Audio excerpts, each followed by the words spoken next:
I'm Dr. Megan Birk, and I am a professor of history, and I hold the Bernadette Schmidt Chair of Excellence at the University of Tennessee. For me, what it means to do history is that I get to learn and find new information, so I'm constantly in a state of learning. I'm reading books, I'm reading articles, I'm finding new pieces of knowledge that I didn't have before, and I'm figuring out different ways to package those things. So I'm doing that for my classroom, I'm doing it for my own writing and my own research, which allows me to go to archives and libraries. I get to go to historic sites. And so I'm constantly kind of gathering information and then figuring out ways that I'm going to use that for different audiences. The farther back we can step with evidence and perspective, we have to have both of those.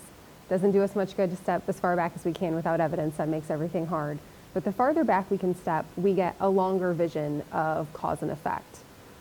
And so that's very helpful. We can see how the sort of ripples go out, and we can see how far the ripples travel, and we can make those explanations. It's very useful, it's very helpful. It's one of the reasons that history is so important as a subject. But there's also the idea that the sort of intense ripples, that immediacy of history is also important. When I think about things like the Great Depression, I think about the way that people experienced that moment. So people who were making changes to their lives, they changed what they bought, they changed what they ate, they changed how they worked because they were adapting to this very sort of immediate crisis. And so for those people in that moment, many of them, that was a decade, sometimes a little longer, of sometimes hardship and sometimes crisis. And so for those people, we don't want to step so far away that we can't see what it was like. So it's helpful for us to think about, okay, those kind of localized effects. What was it like? What was it like to change what you cooked for dinner? What was it like to maybe change how you went to school or the job that you did? And then we also want to kind of step out and look at some of the system changes that happened as a result of that decade.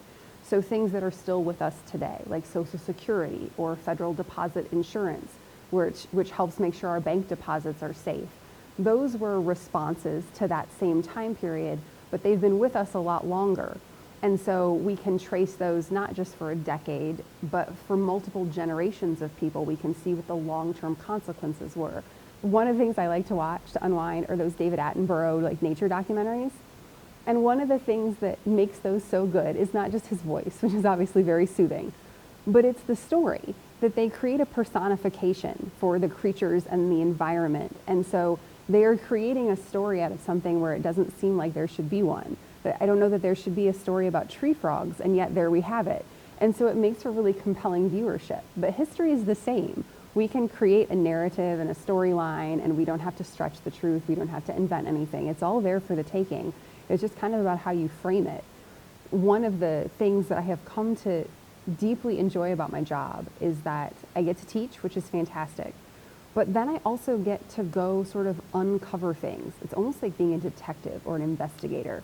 And so I like the digging part. And so sometimes historians get their hands on things that no one has seen in decades. And so when historians go into those records and look at those things, we are framing not just an idea or knowledge around what we think we're going to find.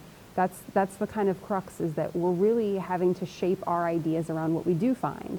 We can't create evidence out of nothing. And so sometimes we go in with an idea that the evidence is going to say this, and we are surprised that the evidence doesn't say that, or that this didn't go exactly the way I thought it went.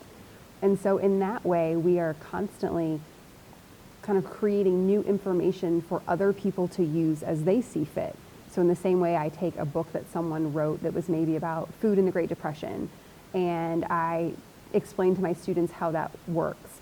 Someone 20 years from now may take a book that I wrote about what it meant when someone got sick and couldn't work and had to get help from their county or their city.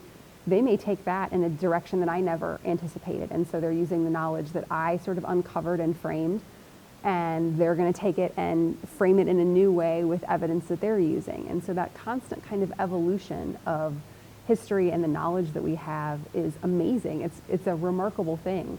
And history isn't the only discipline that gets to do that, but it's a very unique way that historians kind of create information. We're never really duplicating anyone else's work quite exactly the same way. And so that's a really a really sort of special part about getting to do history.